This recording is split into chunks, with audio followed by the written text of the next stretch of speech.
हुए संस्कार को नई पीढ़ियां केवल इसलिए ना तोड़ें कि ये संस्कार पुराने हैं। इन संस्कारों में से एक संस्कार ये है कि पिता परिवार का स्वामी होता है। परिवार का पालन पोषण करके वो भगवान विष्णु का धर्म निभाता है। परिवार के दुख सुख का ध्यान रखना उसका परम कर्तव्य है। महाराज उत्तानपाद से इसी धर्म को निभाने में चूक हो गई। परिणाम स्वरूप उनके पुत्र को वो कष्ट झेलना पड़ रहा है जिसे देखकर मेरा मन भर आया है और माता लक्ष्मी उदास दिखाई पड़ती हैं।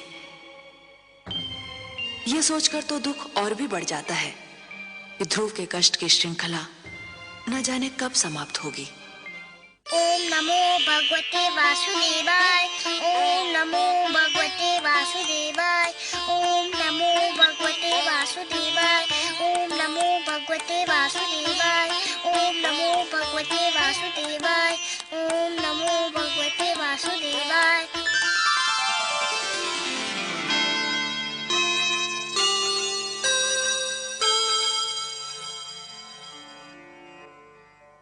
नहीं है देवी, आप तो जानती हैं ना, मानव लोक के एक छोटे से बालक ध्रुव ने भगवान विष्णु से मिलने की ठान ली है और इसके लिए वो कोई भी कष्ट उठाने के लिए तैयार हो गया है। जानती हूँ देवी, लेकिन वो आपका पुत्र तो नहीं है। अवश्य नहीं है, पर मैं उसे अपना पुत्र मान चुकी हूँ। उसने भी मुझे माँ कहा है। देवी, यदि मेरे योग्य कोई सेवा हो तो आपकी आज्ञा सिर माथे पर।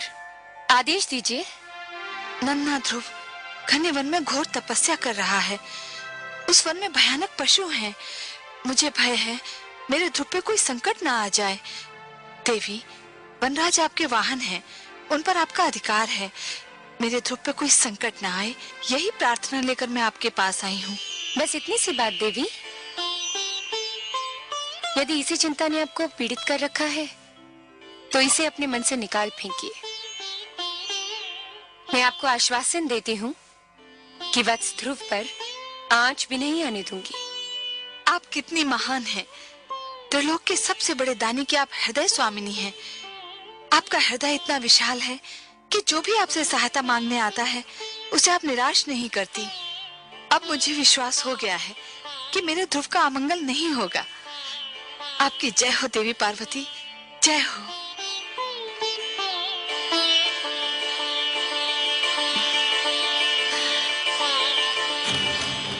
भगवते वासुदेवाय। ओम नमो भगवते वासुदेवाय। ओम नमो भगवते वासुदेवाय। ओम नमो भगवते वासुदेवाय। ओम नमो भगवते वासुदेवाय। ओम नमो भगवते वासुदेवाय।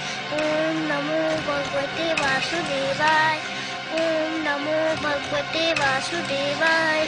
ओम नमो भगवते वासुदेवाय। ओम नमो भगवते वासुदेवाय। ओम नमो भगवते वासुदेवाय। ओम नमो भगवते वासुदेवाय। ओम नमो भगवते वासुदेवाय। ओम नमो भगवते वासुदेवाय। ओम नमो भगवते वासुदेवाय। ओम नमो भगवते वासुदेवाय। ओम नमो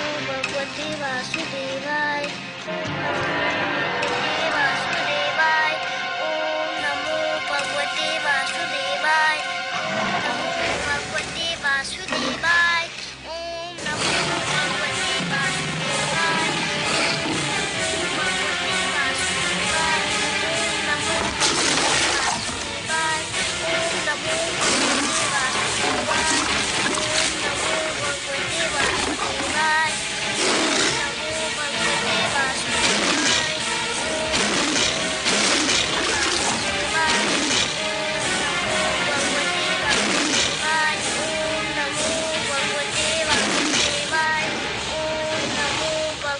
वासुदेवाय।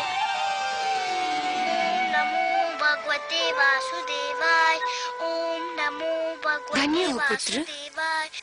धन्य है तुम्हारी ये तपस्या, तुम्हारा ये विश्वास, तुम्हारा ये दृढ़ निश्चय। पुत्र, तुम्हारी ऐसी तपस्या से तो बड़े बड़े ऋषि मुनि भी सीख लेंगे। तुम्हारा सदैव कल्याण हो, यही मेरा आशीर्वाद है। नमो भगवते वासुदेवाय। ओम नमो भगवते तुम्हें सदैव सफलता मिले पुत्र, यही मेरी कामना है। वासुदेवाय। ओम नमो भगवते सिंहराज, तुम यहीं ठहरोगे, पुत्र ध्रुव पर कोई संकट न आने पाए। नमो भगवते वासुदेवाय। ओम नमो भगवते वासुदेवाय। नमो भगवते वासुदेवाय।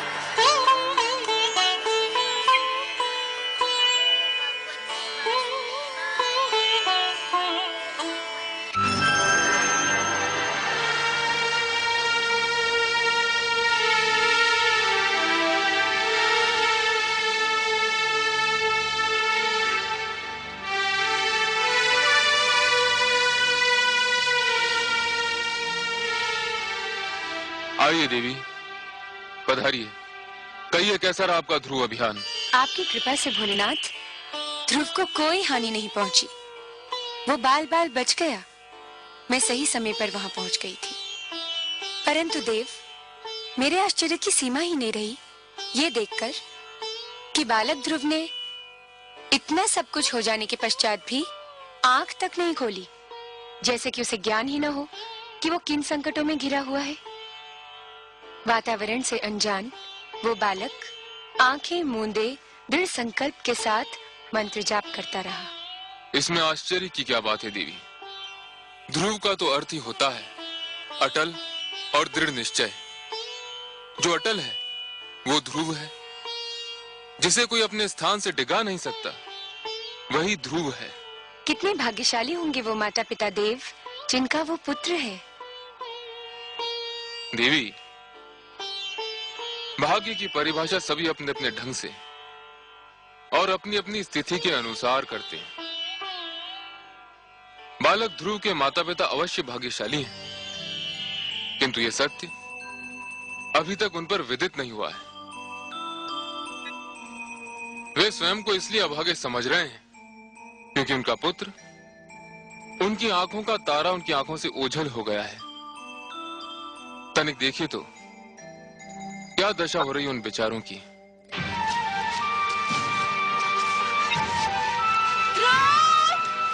पुत्र ध्रुव!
नहीं नहीं, हे जल, हम प्यास से तड़प रहे हैं, परंतु हम तुझसे अपनी प्यास कैसे बुझाएं?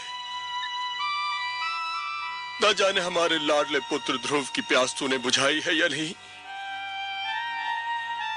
कहीं ऐसा ना हो कि हम तुझसे अपनी प्यास बुझा लें और हमारा पुत्र तेरी एक एक बूंद को तरसता रहे। नहीं, हम अपनी प्यास बुझाकर ऐसा पाप नहीं कर सकते, नहीं कर सकते, नहीं कर सकते।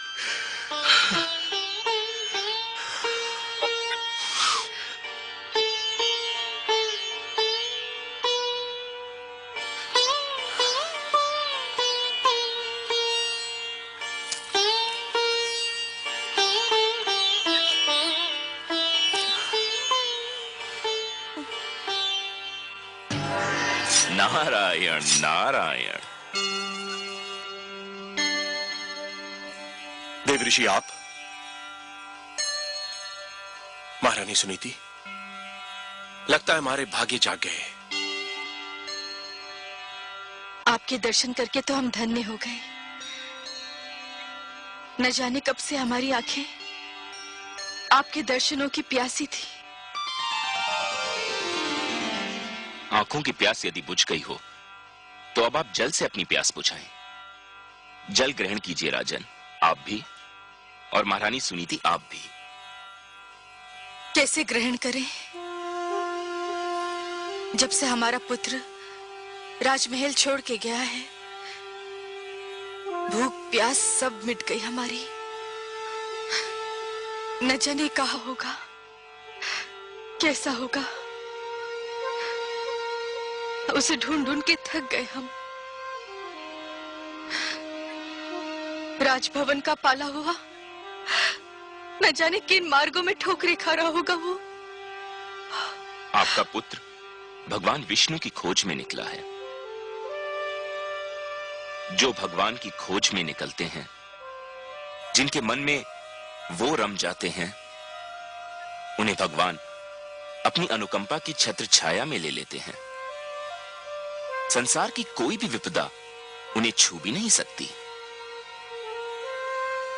हमारा पुत्र कहाँ है इस समय? मैं ये तो नहीं बता सकता देवी, परंतु इतना अवश्य कह सकता हूं, वह जहां भी है सुरक्षित है। क्या हम उसे मिल सकते हैं देव ऋषि? यह भी संभव नहीं है, क्योंकि ध्रुव भगवान विष्णु के अतिरिक्त किसी से मिलना नहीं चाहता। फिर आप उससे कैसे मिल सकते हैं? हे देवर्षि, क्या हम उसकी एक झलक भी नहीं देख सकते? नहीं देवी, यह भी संभव नहीं है। क्यों संभव नहीं? इसलिए क्योंकि उसे स्वयं भगवान विष्णु की एक झलक देखने की धुन है, इसलिए आप उसे देख न पाएंगी। मेरा परामर्श मानेंगे राजन? आज्ञा दे प्रभु।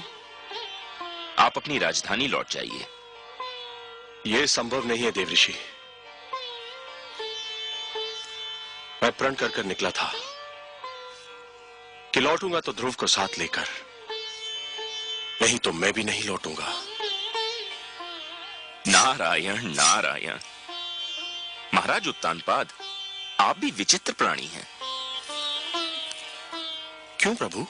आपने तो मानो ठान ली हो कि जीवन भर वही करेंगे जो दूसरों के लिए कष्टदायक हो। ये आप क्या कह रहे हैं प्रभु? मैंने तो कभी किसी को कोई कष्ट नहीं पहुंचाया। किसको नहीं पहुंचाया? कौन सा धर्म निभाया आपने जिससे दूसरों को सुख मिले? मैं आपका कटाक्ष समझा नहीं प्रभु। कटाक्ष नहीं, ये सत्य है राजन। सबसे पहले आप पति धर्म भूले। आपने सुंदरता में अधिक रुचि ली, नीति को महत्व नहीं दिया। सुंदर सुरुचि को पाकर आप सुशील सुनीति को भूल गए। आपने पिता का भी धर्म नहीं निभाया, इसलिए आज आपके जिस पुत्र को आपके स्नेह की छांव में होना था, वह इस झुलसाती धूप में भटक रहा है। और अब अपनी प्रजा को कष्ट देकर आप एक राजा के धर्म से भी विमुख होना चाह रहे हैं। परंतु प्रभु, मैंने प्रजा को तो कोई कष्ट नहीं दिया है। कैसे नहीं दिया? राजकाज की बागडोर और अपनी प्रजा के हित को एक स्वार्थी नारी की दया पर छोड़कर आप समझते हैं कि आपने अपनी प्रजा को बहुत सुख दिया है। जो राजा अपने परिवार की समस्या में पड़कर अपनी प्रजा के हित को भूल जाए, उसे राजा कहलाने का कोई अधिकार नहीं है। एक सुंदर नारी की सुंदरता में आप ऐसा फंसकर भटके कि धर्म का मार्ग ही भूल गए। राजन, जब एक व्यक्ति भटकता है तो केवल वही व्यक्ति भटकता है, किंतु जब एक राजा भटकता है तो पूरा देश भटक जाता है, राष्ट्र भटक जाता है। आप सत्य कहते हैं प्रभु, परंतु मेरे लिए अपने पुत्र को भूल पाना संभव नहीं। मैं राजा अवश्य हूं, पर पिता भी तो हूं। यही तो वो सत्य है राजन, जो एक साधारण व्यक्ति से राजा की और एक राजा से साधारण व्यक्ति की पहचान अलग करता है। एक साधारण व्यक्ति के लिए उसका परिवार ही उसका संसार है, किंतु एक राजा के लिए उसकी प्रजा ही उसका परिवार है। और आप अपने परिवार को भूल गए हैं। अब भी समय है राजन, अपनी भूल का प्रायश्चित कर लीजिए, घर लौट जाइए।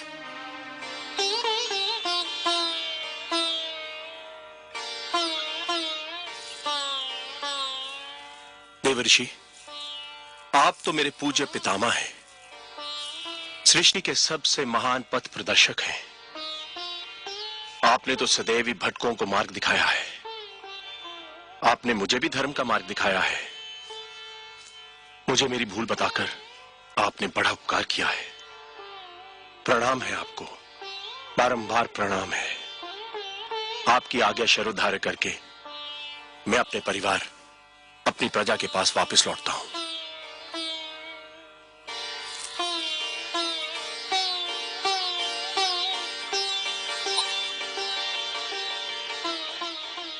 चलिए महारानी।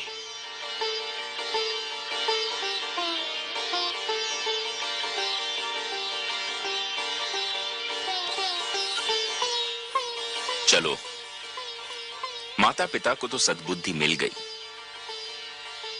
अब देखें ध्रुव की स्थिति क्या है। नारायण नारायण। ओम नमो भगवते वासुदेवाय। ओम नमो भगवते वासुदेवाय। ओम नमो भगवते वासुदेवाय। ओम नमो भगवते वासुदेवाय। ओम नमो भगवते वासुदेवाय। ओम नमो भगवते वासुदेवाय। ओम नमो भगवते वासुदेवाय। ओम नमो भगवते वासुदेवाय। ओम नमो भगवते वासुदेवाय। ओम नमो भगवते वासुदेवाय। ओम नमो भगवते वासुदेवाय। ओम नमो भगवते वासुदेवाय। ओम नमो भगवते नारायण वासुदेवाय। नारायण। गुरुदेव, भगवान विष्णु अब तक नहीं आए। आपने तो कहा था कि इस मंत्र का जाप करोगे तो भगवान विष्णु अवश्य आ जाएंगे। वे तो अब तक नहीं आए। पुत्र, इतना सरल समझ लिया है भगवान विष्णु का इस धरती पर आना? बड़े बड़े ऋषि मुनियों ने तो अपना सारा जीवन इसी तपस्या में लगा दिया, किंतु कुछ ही के भाग्य में भगवान विष्णु के दर्शन लिखे थे। तुम्हारी तपस्या तो अभी प्रारंभ हुई है। मुझे और कितनी तपस्या करनी होगी उनके दर्शन पाने के लिए?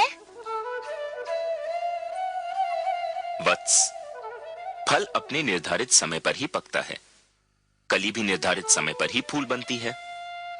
सूर्य, चंद्रमा, प्रभात, संध्या, ये सब एक क्रम चक्र से बंधे हैं। इनका उदय होना, अस्त होना, आना जाना, ये सब निर्धारित समय से ही होता है।